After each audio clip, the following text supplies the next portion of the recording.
Olá, povo de Deus, povo abençoado, a paz do Senhor Jesus, meus queridos alunos, alunas, professor, professora da Escola Bíblica Dominical, tudo bem com vocês? Estamos chegando para mais uma lição da Escola Bíblica Dominical. Nós estamos estudando sobre a raça humana, esse primeiro trimestre de 2020, que já estamos em reta final, que vai falar sobre a origem, queda e redenção. Já estudamos as primeiras lições falando sobre a origem e a queda e já estamos entrando para a parte final, né, que é a redenção da raça humana através do sacrifício de Jesus Cristo. Nós vamos estudar hoje, amados, a lição de número 10, que vai falar sobre só o Evangelho muda a cultura humana. Nós vamos estudar essa lição no dia 8 de março. E nós queremos compartilhar com vocês esta preciosíssima lição que o nosso pastor Claudionor de Andrade, comentarista, ele nos traz este ensinamento tão maravilhoso.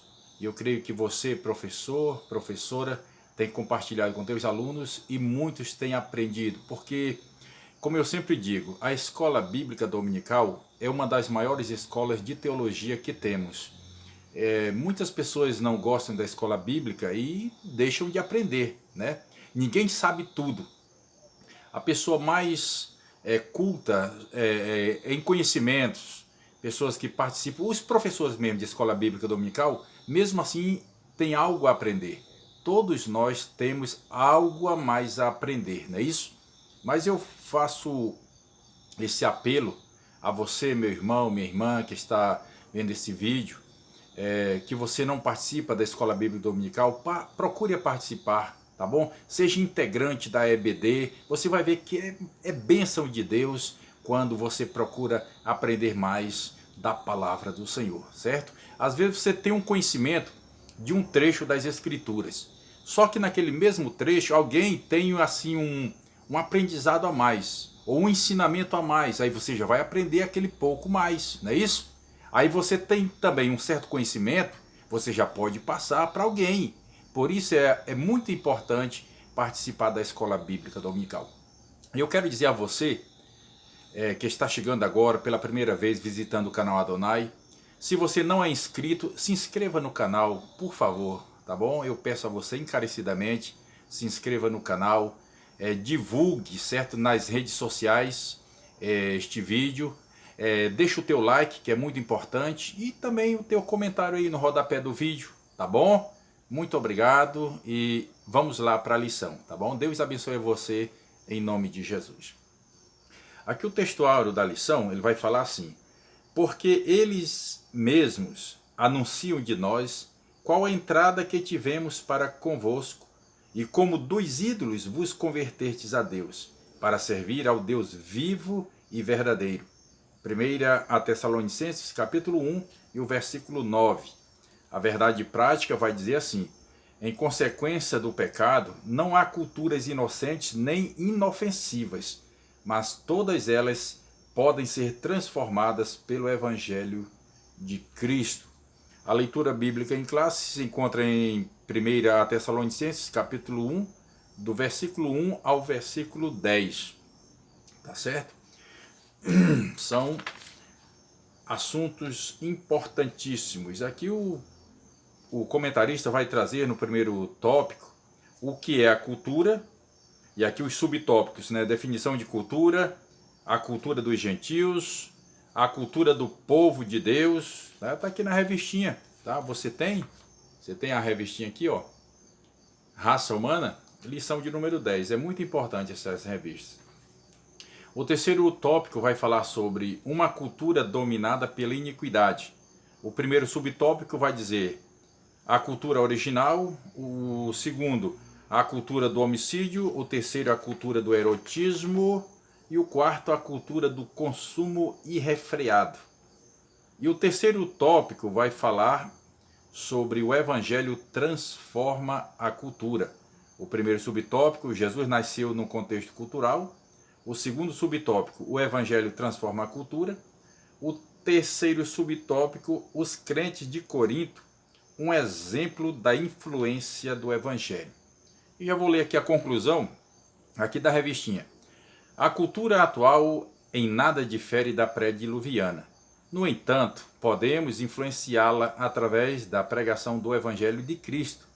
Se levarmos a sério a promessa de Atos 1:8, viremos não apenas a influenciá-la, mas igualmente transformá-la.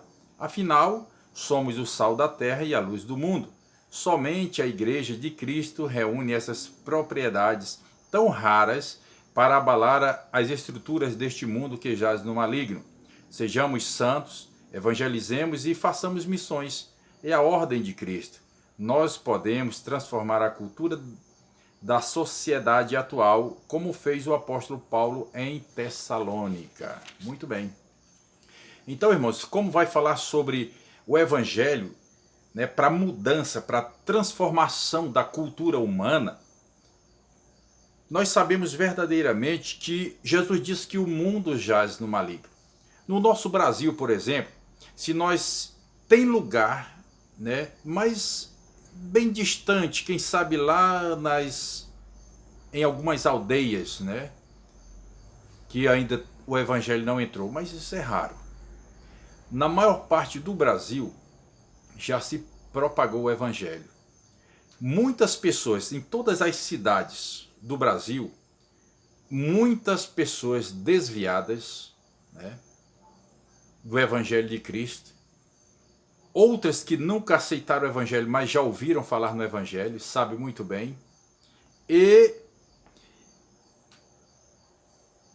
por isso, ou seja, nem por isso, nós podemos deixar de anunciar o Evangelho. Temos que anunciar o Evangelho porque é o poder de Deus para a salvação de todo aquele que crê, né? E nós vimos verdadeiramente que, desde o início, como nós estamos dando essas lições sobre a raça humana, nós sabemos que quando Deus criou o primeiro casal, né, vamos falar novamente, criou o primeiro casal e ali foi se proliferando, o povo, já desde o início, nós vimos que uma mudança de cultura, por exemplo, no comportamento de Caim, se tivesse seguido a ordem do Senhor ali, Adão e Eva, aí logicamente teriam filhos, esses filhos sem pecado, proliferia a raça humana, encheria a terra sem pecado. Então a cultura seria uma só, obediência ao Senhor. Todas as pessoas, todas elas, claro, viveriam muitos anos, muitos anos. Haja visto que naquele tempo viviam, né? O que mais viveu, que a Bíblia notifica, Matusalém, 969 anos. As pessoas viveriam sem aborrecer a Deus, porque não haveria pecado. Então, se seria uma vida de obediência, tudo, o meio ambiente seria bem sucedido, né? Não teria enfermidades, não é isso? Teria uma vida de fartura, da mesma maneira que Deus deixou no jardim lá no Éden, seria espalhada em toda a terra, fartura, a terra seria fértil. O continente africano não seria afetado, toda a terra produziria, então seria uma vida de paz com Deus. Como o homem pecou, aí se alastrou. Então as culturas foram se modificando. Nós sabemos verdadeiramente que, por exemplo, na civilização, na geração de Caim, quando ele matou seu irmão Abel, a gente sabe que o apóstolo Pedro fala que as obras de Caim eram mais. Por isso diz, Caim era do maligno. Não que ele, propriamente, o Caim, filho de Adão e Eva, fosse do maligno. Eram as suas obras mais, as suas atitudes, o seu coração, que era inclinado para o mal. É tanto que Deus, numa conversa com ele, antes que ele matasse seu irmão Abel, Deus disse para ele, olha, se tu procederes bem, bem serás bem sucedido. Agora, se tu procederes mal, o pecado jaz à tua porta. Então a pessoa tem a livre escolha. Mas Caim, mesmo com o conselho do Senhor, porque, mas esse Deus é tão maravilhoso, né? Eu fico meditando, Deus é tão maravilhoso, que mesmo a pessoa iracunda, a pessoa irada, raivosa, zangada, maldizente, mesmo assim Deus ainda aconselha. Deus ainda dá uma oportunidade. Ele ainda fica ali, meu filho, não faça isso. Porque todos são filhos de Deus, todos são criaturas, filhos de Deus por criação. E o Caim não quis dar ouvido, antes deixou a ira dominar o seu coração, matou seu irmão Abel. Veja bem, ali a sentença que Deus dá para Caim, fala o que seria, o que sucederia com ele. Depois a Bíblia diz que ele foi-se embora para a terra de Nod, lá na banda do Oriente do Éden, né? E com certeza a sua mulher foi junto. E a Bíblia diz que ele coabitou com a sua mulher e ela teve um filho por nome Enoque. Depois construíram uma cidade, colocou o mesmo nome do filho, Enoque. E ali vem as gerações, né? Aí o Enoque teve seu filho, né, o Irade, depois o Irade o Meujael, depois o Meujael teve o Metusael e depois o Lameque. Olha, irmãos, como a cultura desse povo, ela não era voltada em nenhum momento para agradecer a Deus, para adorar a Deus. Trouxeram o mesmo costume do seu ancestral Caim. Você sabe da história, né? Que enquanto Abel trazia a oferta ao Senhor, o Caim também trazia. A diferença é que o Abel oferecia com alegria a sua oferta a Deus. E Deus recebia, porque antes dele receber a oferta, ele recebe o ofertante. Primeiro o ofertante tem que ser de coração. Não adianta você dar o maior dízimo na tua igreja, a maior oferta, se o teu coração é mau. Aquela oferta, aquele dízimo, o pastor vai gastar, mas Deus não vai te recompensar, ele não vai receber. Era a mesma forma, do Abel trazia de coração contrito e Deus se agradava. O Caim trazia assim de qualquer maneira. Era um culto aleatório, era de qualquer forma. Não, aí só para cumprir um ritual. E aí Deus não recebia ele e não recebia logicamente a sua oferta. Então, irmãos, aquela geração de Caim cresceu na total desobediência a Deus e viveu ali uma cultura de abominação aos olhos do Senhor, de violência. É tanto que o Lameque, eu acho que o tataraneto, não sei se é assim que chama, tataraneto de Caim, ele já inicia, forma uma cultura, né, no estilo da bigamia, da poligamia. Ele tinha duas mulheres, né, bigamia, mais de duas mulheres já passa a ser uma poligamia, né? 3, 4, 5, muitas mulheres, poligamia. Então ele tinha duas mulheres, uma chamada Ada e a outra Zilá. Olha o mau exemplo, olha a cultura dessa geração. Nós vamos ver depois mais para frente que o outro filho de Adão e Eva, o Sete, ele teve um filho por nome Enos e depois a sua geração. Aí a Bíblia diz que a partir dali as pessoas começaram a invocar o nome do Senhor. Veja bem, uma geração à parte invocando o nome do Senhor, não é isso? Até que chega Noé. Essa geração de Caim, que ficou isolada para ali, é uma geração que teve muito progresso.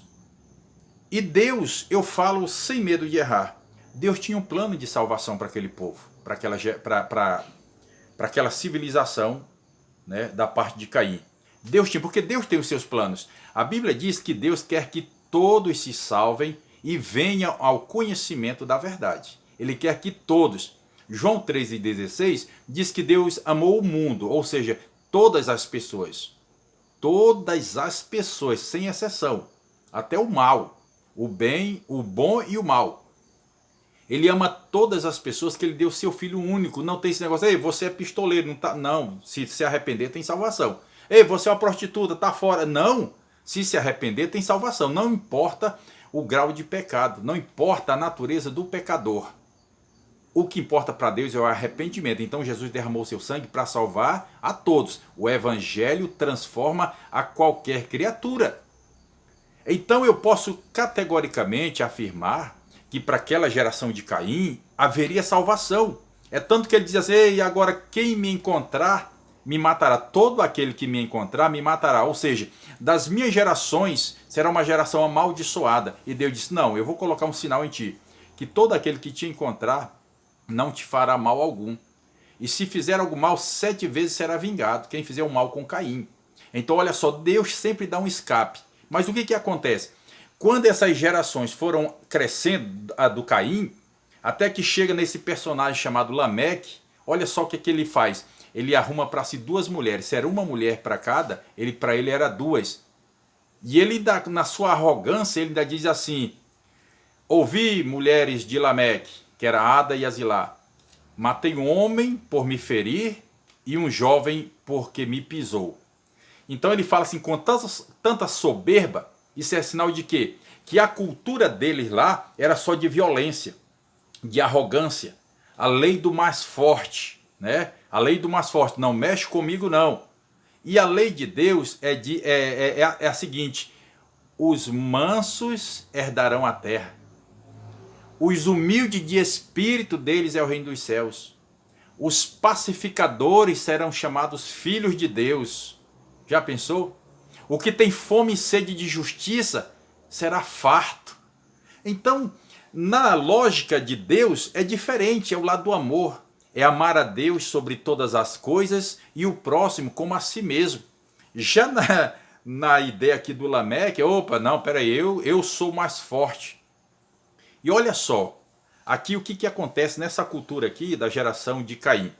O Lameque, ele tinha duas mulheres, como eu já falei, Ada e Zilá. A Ada teve dois filhos, um chamado Jabal e o outro Jubal, né? O Jabal era o pai dos pecuaristas e o Jubal era o pai dos músicos, né? A Zilá também teve dois filhos, ou seja, um casal de filhos. O Tubal-Caim, que a gente pode chamar de pai dos metalúrgicos, né? Que ele trabalha com cobre, com metal, essas coisas, podemos chamar de metalúrgico. E agora uma coisa muito interessante. A Bíblia vai dizer que Naamá era irmã de Tubal-Caim, ou seja, filha de Zilá com Lameque. Só que a Bíblia, ela encerra aqui, só fala o nome de Naamá. Veja bem que sempre fala o nome dos cabeças, dos primogênitos. Homem, mulher dificilmente entra na história. E a Naamá aqui, ela entra na história só com o nome, né? Naamá, irmã de Tubal-Caim. E ponto. Segue-se aqui, não se fala mais na história sobre Naamá. Mas o Senhor colocou na minha mente, me dando uma luz, quem é a Naamá? Quem é a Naamá? Eu não vou bater o martelo e dizer realmente é isto. Mas como eu disse, eu acho uma luz na história e eu posso dizer que Naamá, já que não foi notificada na história da Bíblia no Antigo Testamento nem no Novo Testamento, a Naamá foi simplesmente, se Jabal foi o pai dos pecuaristas, Jubal foi o pai dos instrumentistas, Tubal-Caim foi o pai dos metalúrgicos, a Naamá simplesmente foi a mãe das prostitutas, a mãe da prostituição. Foi a árvore genética da prostituição. Foi o tronco da prostituição. Até porque o nome Naamá significa bela, formosa. Certo? Olha só.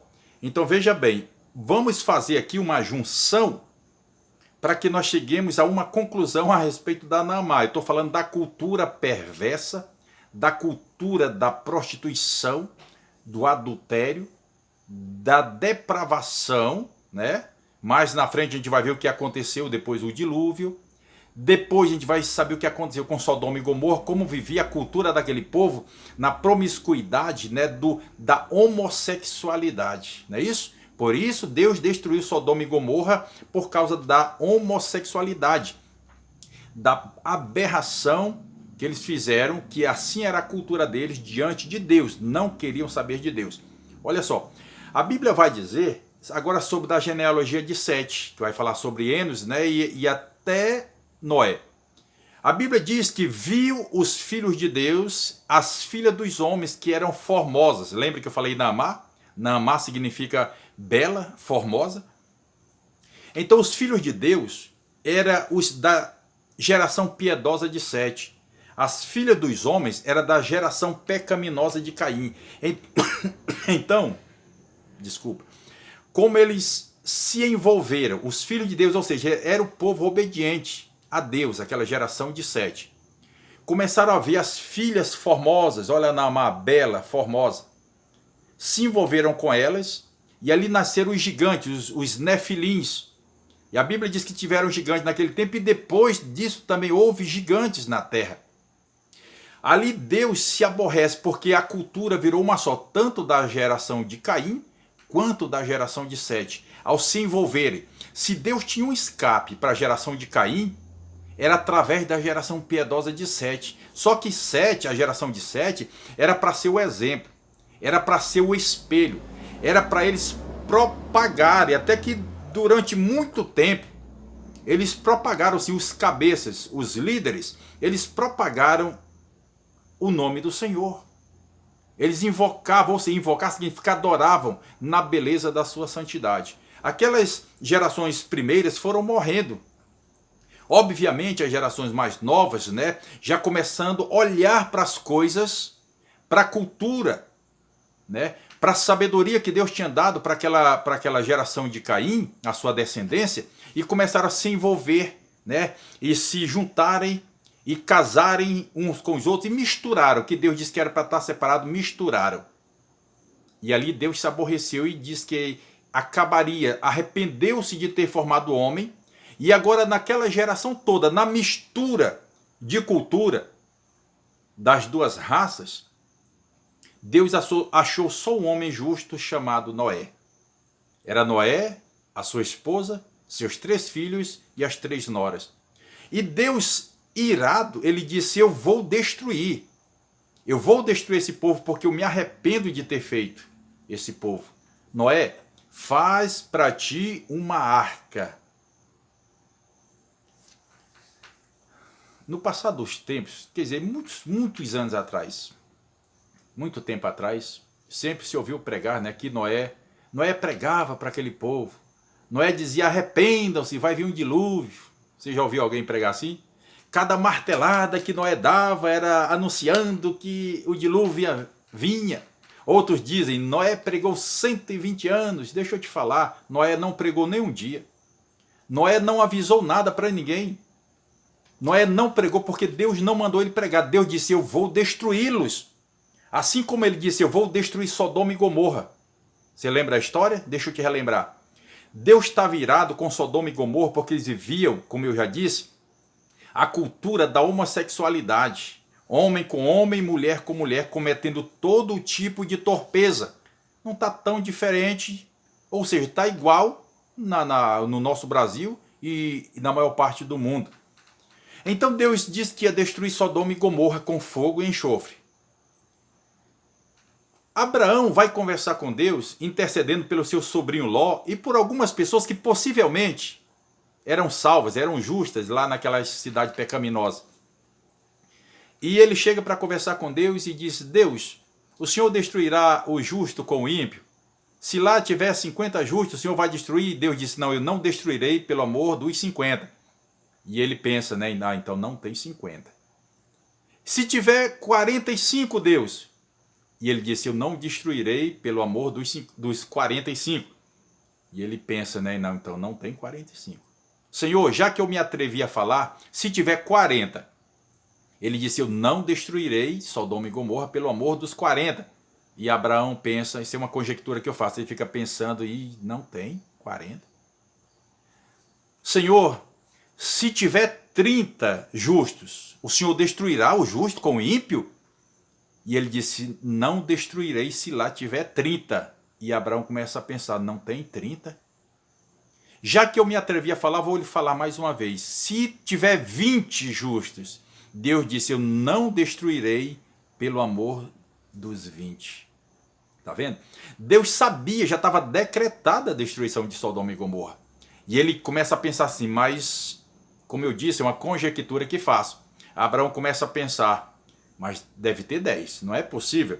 Ló, a esposa, as filhas, os candidatos a genro, o vizinho da direita, o vizinho da esquerda, o vizinho da frente, o vizinho de trás, o outro lá da avenida que é amigo do Ló. Acho que não é possível que Ló não conquistou esse povo para Deus. Deus, a última vez eu lhe falo, não vou lhe falar mais. Se tiver 10 justos, o Senhor destruirá o justo com o ímpio. E Deus disse: se lá tiver 10 justos, eu não destruirei pelo amor dos 10. E Abraão pensou, então não tem jeito. Foi-se embora e Deus destruiu Sodoma e Gomorra, escapando apenas Ló e as duas filhas, porque até a esposa, que era crente, mas o coração estava voltado para as coisas do mundo, também se perdeu, que a Bíblia diz que ela se transformou numa estátua de sal. Então veja bem, daquele povo do dilúvio, eu estava falando do dilúvio, né? Já levei lá já para Sodoma e Gomorra, vamos voltar para o dilúvio. Aquele povo do dilúvio, eles todos já estavam já decretado que eles morreriam. É tanto que no versículo 14 do capítulo 6, Deus fala para Noé: faze para ti uma arca de 300 côvados de comprimento, 50 côvados de largura e 30 côvados de altura. Veja bem, e coloca os animais, o macho e a sua fêmea, os limpos 7 pares, os não limpos apenas 2 pares. Era só a semente, porque os outros animais de toda a face da terra ia destruir. Deus não mandou Noé pregar para ninguém. Se Noé tivesse apregoado para alguém, digamos que muita gente pudesse se arrepender e se salvar. A arca ia caber de que forma? Como caberia na arca? A Bíblia categoricamente diz, Deus fala: faze para ti uma arca, porque eu vou trazer o dilúvio. E foi somente para ele a ordenança. Noé não pregou para ninguém se salvar. Por quê? Porque Deus já tinha decretado que mataria. E disse: olha, a vida do ser humano será só de 120 anos. Vou destruir da face da terra todo ser humano, todo animal, tudo que tem fôlego. Eu vou destruir. E assim aconteceu. Segunda carta de Pedro, no capítulo 2, o versículo 5, o apóstolo Pedro fala que o pregoeiro Noé, pregoeiro da justiça, mas não é porque a palavra fala pregoeiro que Noé pregava a palavra lá naquele tempo, não. Pregoeiro da justiça significa que as atitudes de Noé, a sua fé em Deus, a sua crença, fez com que até hoje se é pregado o que ele fez, para servir de alerta, para que nós não façamos como fez aquele povo do tempo do dilúvio.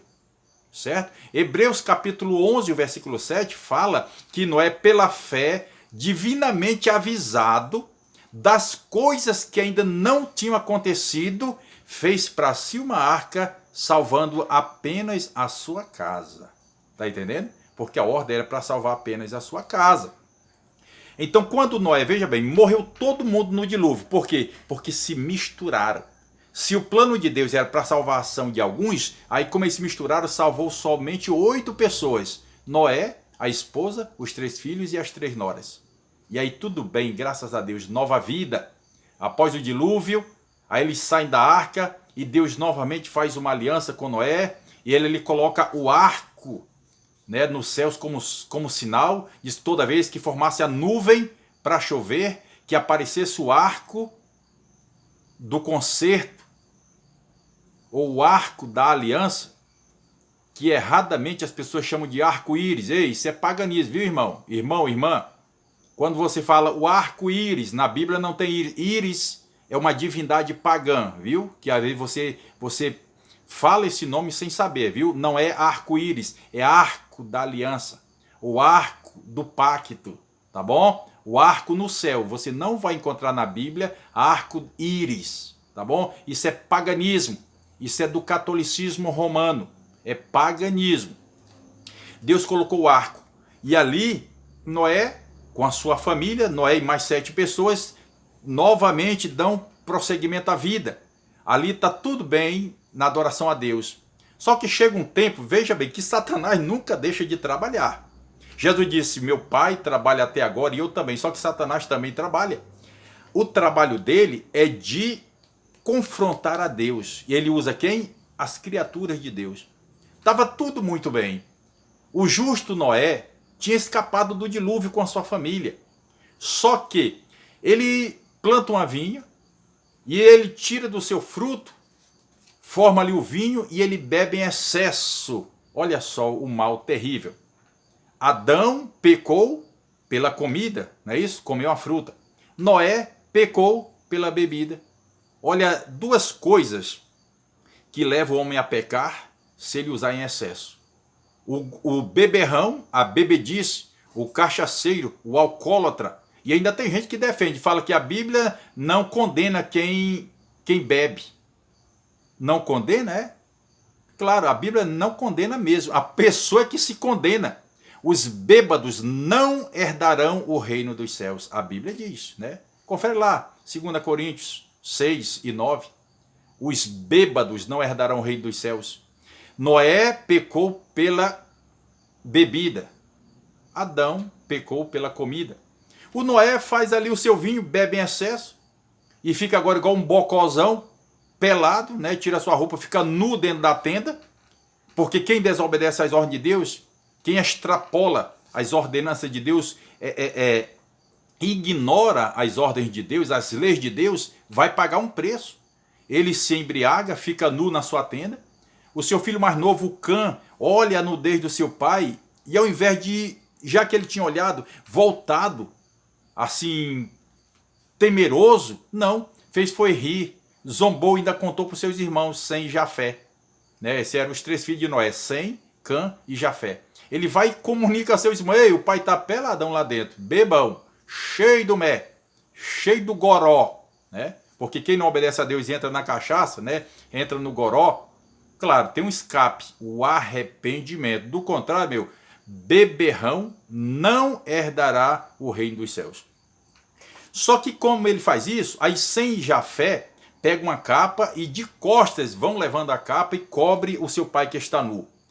Quando o pai dele, Noé, pai deles, fica sóbrio e sabe que Cã viu a sua nudez, aí ele vai sentenciar. E ele diz, maldito seja Canaã. Olha, ele joga a maldição pro neto do Cã, né? Numa geração futura. Maldito seja Canaã, escravo de escravos seja de seus irmãos. Bendito seja o Senhor Deus de Sem, e seja-lhe Canaã por servo. Alargue-se Deus a Jafé, e habite ele nas tendas de Sem, e seja-lhe Canaã por servo. Olha só, a maldição caiu para a geração de Cã. Por quê? Por causa de um vacilo de Noé. Ali já começa novamente, ali no reinício da vida humana, da raça humana, já inicia uma cultura de quê? De cachaceiros. Ali já começa o homossexualismo, já inicia, mais tarde vem a proliferação. É por isso que anos depois já vem ali a destruição de Sodoma e Gomorra. Porque novamente as pessoas vão crescendo e vão se afastando de Deus. Essa é a tendência do ser humano, vai se afastando de Deus. E quem se afasta de Deus, meu amigo, o resultado final é a morte eterna. É lago de fogo. É o apartar-se para sempre de Deus. Quem está com Deus tem a vida eterna. Quem está sem Deus e morrer sem Deus tem a morte eterna, que é o lago de fogo, é a separação eterna de Deus. E ali, novamente, Deus vai juntar, porque Deus sempre tem um prover. Deus sempre tem um escape, é desde o Éden. Quando ele vai sentenciar, ele faz a sentença para o homem, para a mulher e para a serpente, ele fala, da semente da mulher nascerá um que pisará na tua cabeça. Tu vai ferir o calcanhar dele, mas ele vai pisar a tua cabeça. Que referia-se a Jesus Cristo. Quando subiu na cruz, foi para a cruz, Satanás estava ferindo o calcanhar de Jesus. Mas ele pisou na cabeça dele, na cabeça da serpente, que é Satanás, a antiga serpente. Mas sempre achando o escape, porque quando Deus, de repente o povo está totalmente na iniquidade, a cultura humana é somente, no tempo de Noé, era comer, beber, casar e dar sem casamento, né? Comiam, bebiam, casavam e davam sem casamento. No tempo de Ló e Sodoma e Gomorra, eles nem casavam, eles comiam, bebiam, plantavam e edificavam. Olha a diferença, cada vez mais se afastando de Deus. E Deus faz o quê? Destrói. Ele é o Criador, Ele é o Senhor. Ele cria e Ele também desfaz, destrói. Ele levanta e Ele também derruba. Ele exalta e ele também abate. Ele eleva e ele também abate. Ele exalta e ele também humilha. Ele fere, mas as suas mãos também curam. As suas mãos saram. E ali agora Deus, no capítulo 12 do Gênesis, ele já agora chama Abraão do meio de uma raça incrédula. Os seus ancestrais adoravam a deuses.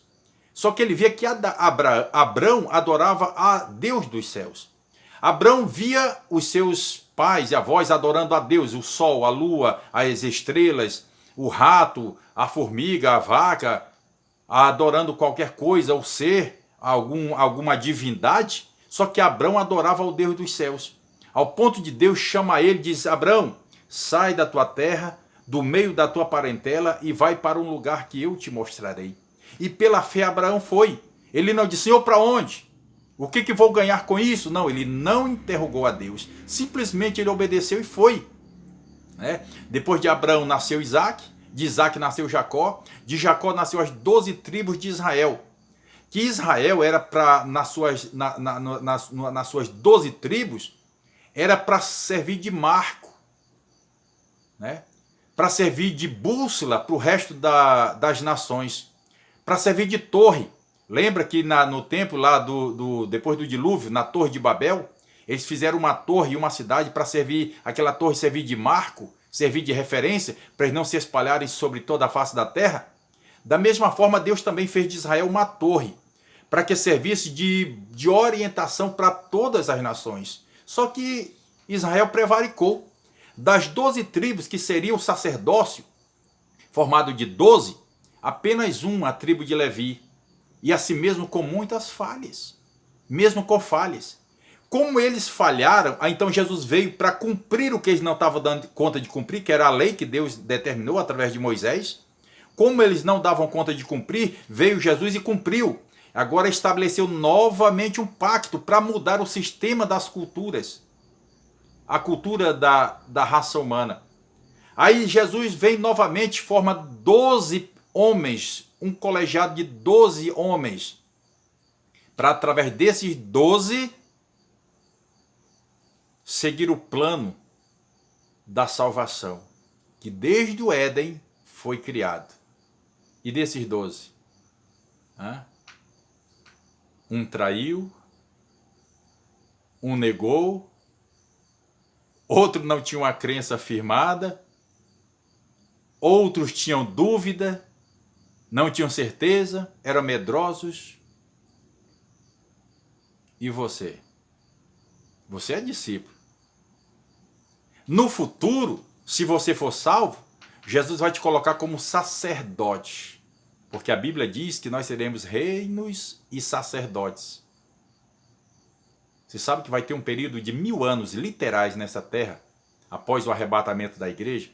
E os que subirem, que fizerem parte da igreja, quando voltar, quando Jesus vai governar literalmente a terra durante 1000 anos, nós vamos ser sacerdotes?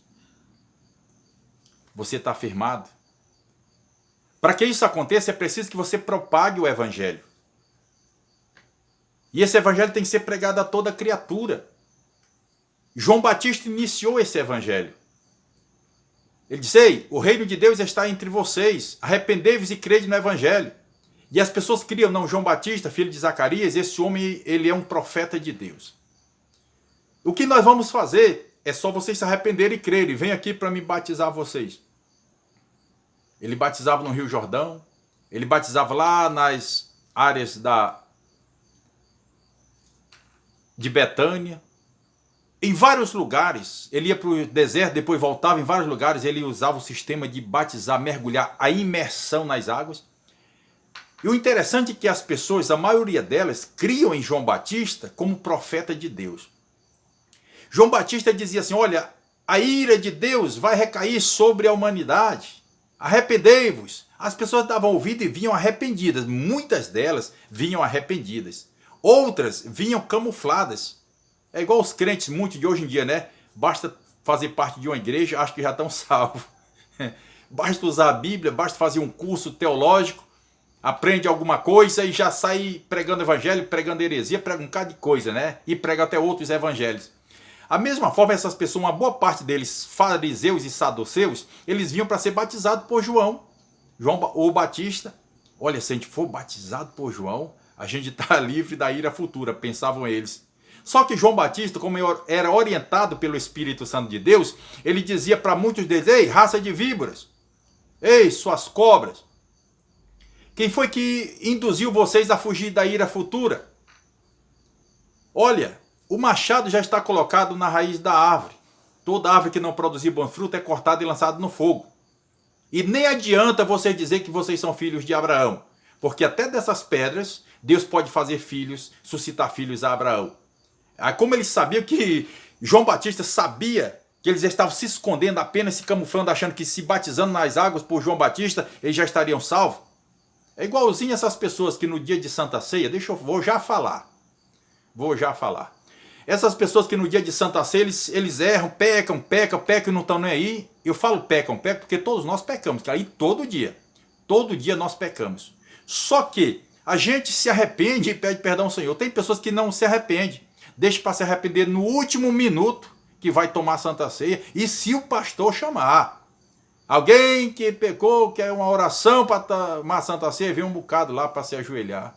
Ei, eu não estou dizendo que tu não está arrependido naquele momento, mas será? Será que não é só remorso?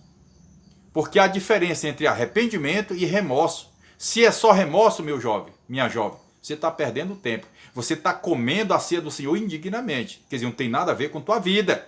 Entenda, não se zangue comigo. Eu não tenho nada a ver com a sua vida. Eu só estou apenas dizendo que se você vem, porque é estranho, passa os 30 dias somente no momento da Santa Ceia que vem arrependido. Se for arrependimento verdadeiro, é claro que a oração, né, da fé salvará o doente, se houver cometido pecado, seriam perdoados. Mas se for remorso, é perda de tempo, você está doente. Cuidado, você vai morrer. Arrepende de verdade. O machado está colocado na raiz da árvore. E aquelas pessoas vinham ali achando que somente batizando, mergulhando na água ali, estava perdoado os pecados. João Batista disse: ei, raça de víbora, quem foi que induziu vocês? Aí, como eles viram que João Batista estava falando a verdade, eles chegavam para lá, alguns diziam: ei, então o que é que eu faço? Ele diz: é simples, ama a Deus sobre todas as coisas e o próximo como a ti mesmo. Se tu tem 2 túnicas, reparte com quem não tem nenhuma. Se tu tens alimento, reparte com quem não tem o que comer. Aí chegava lá os cobradores de impostos: e nós, João Batista, profeta, homem de Deus, o que nós vamos fazer?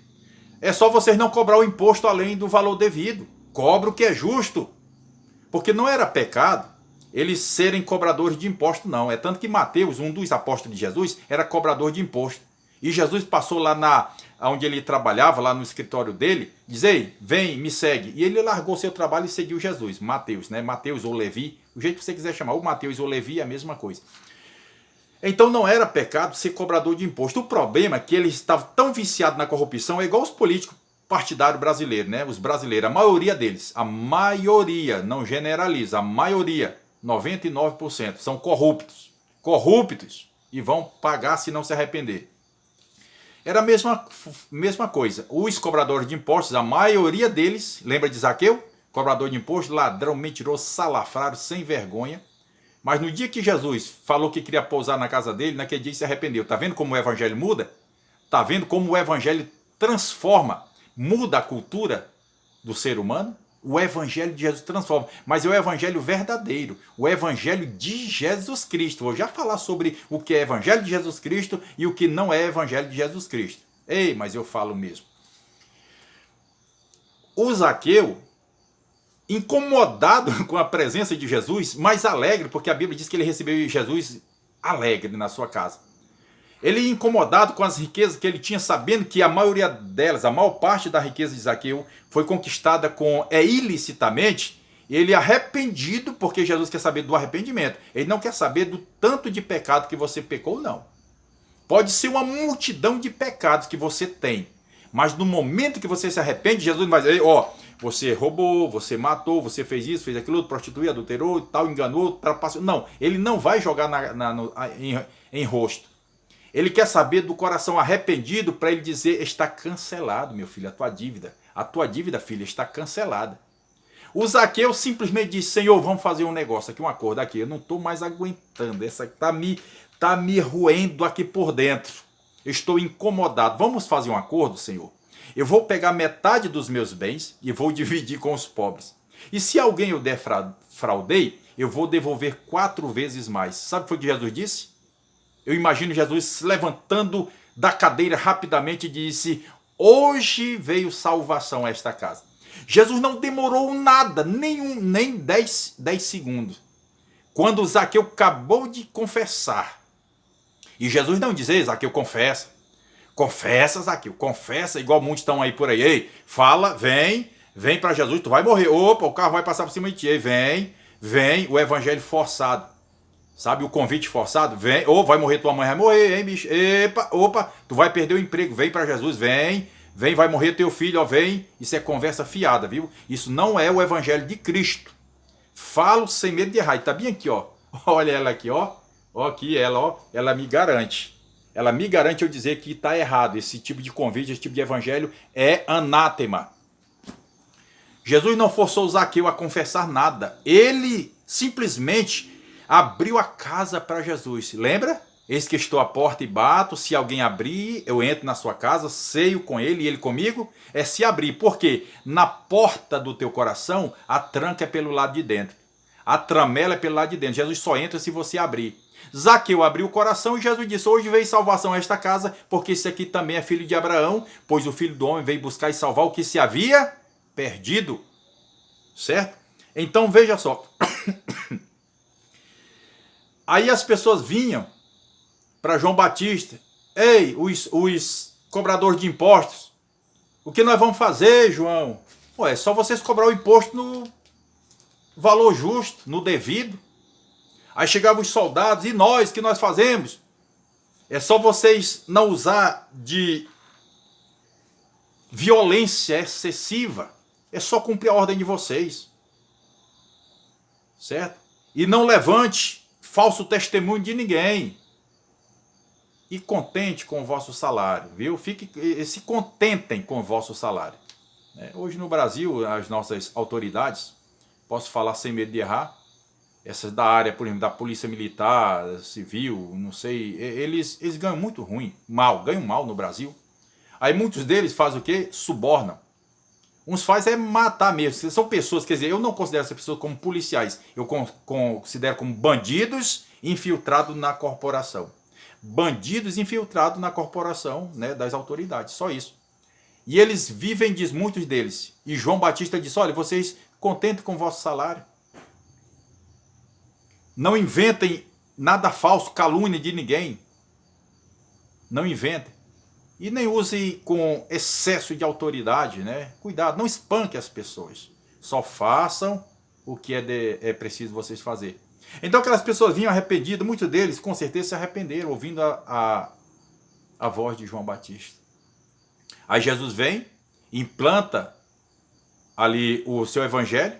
Quando ele sobe aos céus, ele fala aos seus discípulos, olha, agora ide, fazei discípulos de todas as nações, batizando-as em nome do Pai, do Filho e do Espírito Santo, ensinando a guardar todas as coisas que eu vos tenho mandado. E estarei convosco todos os dias, até a consumação dos séculos. E os apóstolos foram para Jerusalém, para a Judéia, Samaria, e foram se espalhando. E outras pessoas que foram aceitando, crendo nas palavras dos apóstolos, foram dando seguimento a esse evangelho. Teve um homem chamado Saulo de Tarso, que era muito conhecedor do judaísmo, mas do evangelho de Jesus Cristo ele não conhecia nada, era perseguidor, ao ponto de Jesus encontrar com ele no caminho a Damasco. E quando ele se converte a Cristo, ele passa a ser agora um atalaia de Cristo. Eu estou falando que Saulo de Tarso se converteu.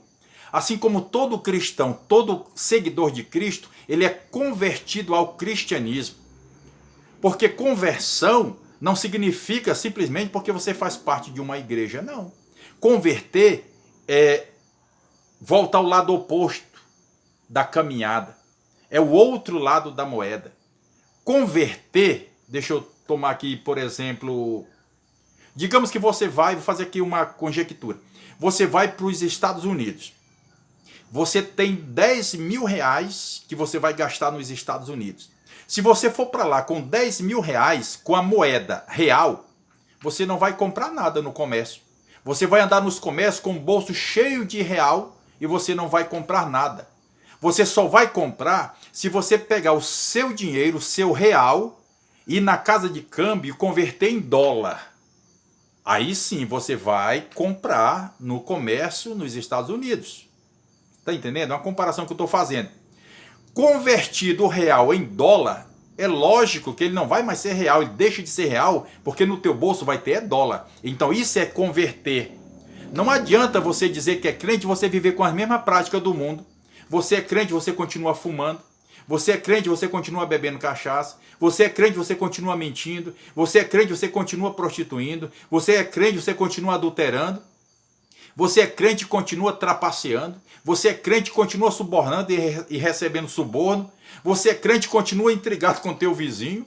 Então você não se converteu. Você não se converteu.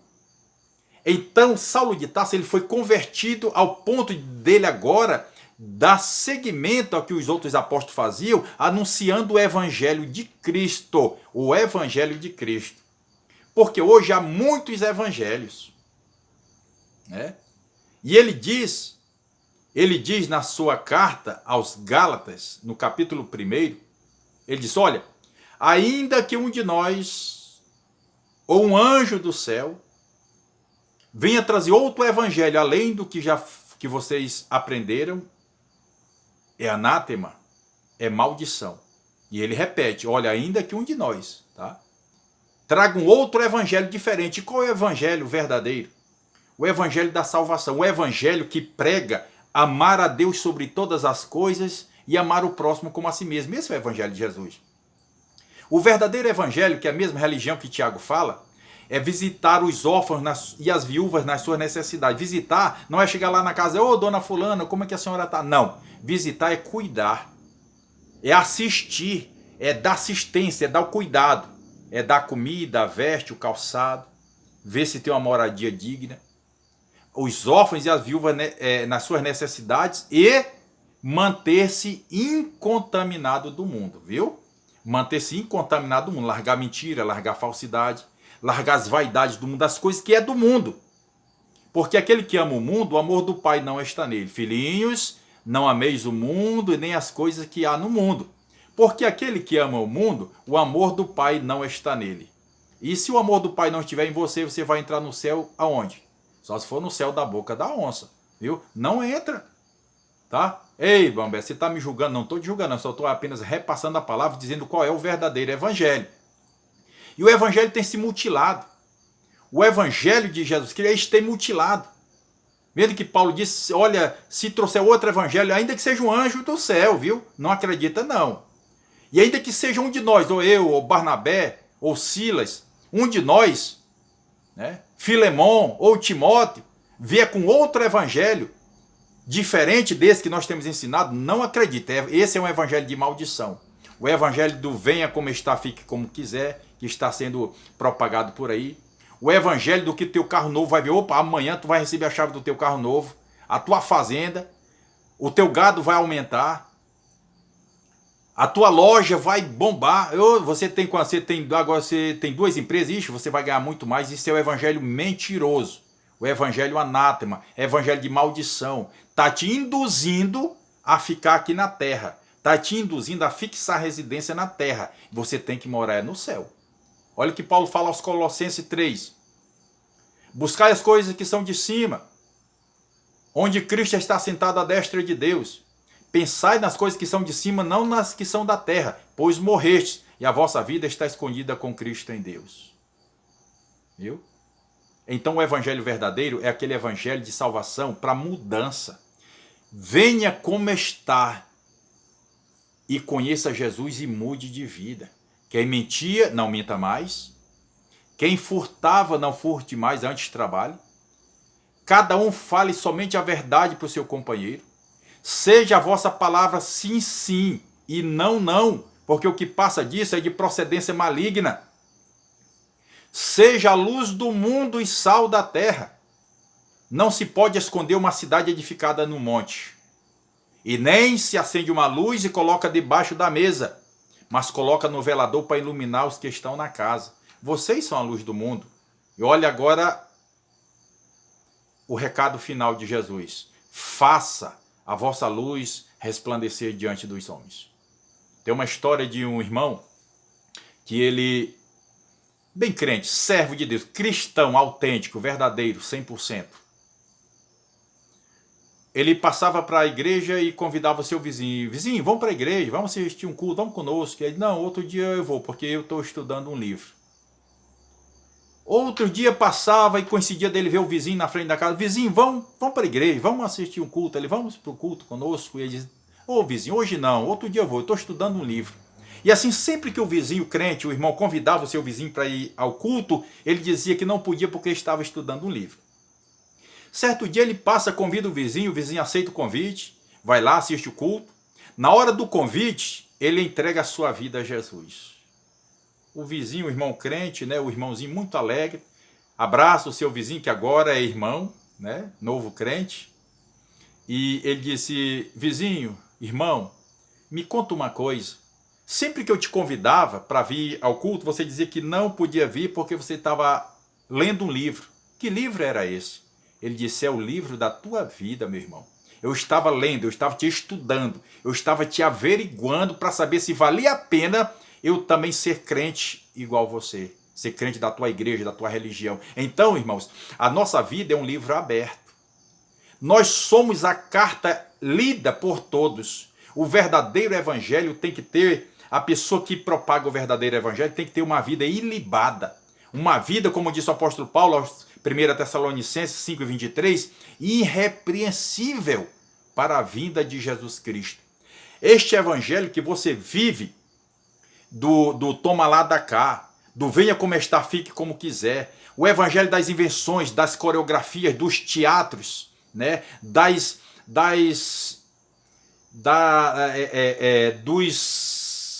afazeres, dos inventos. Esse evangelho é falso.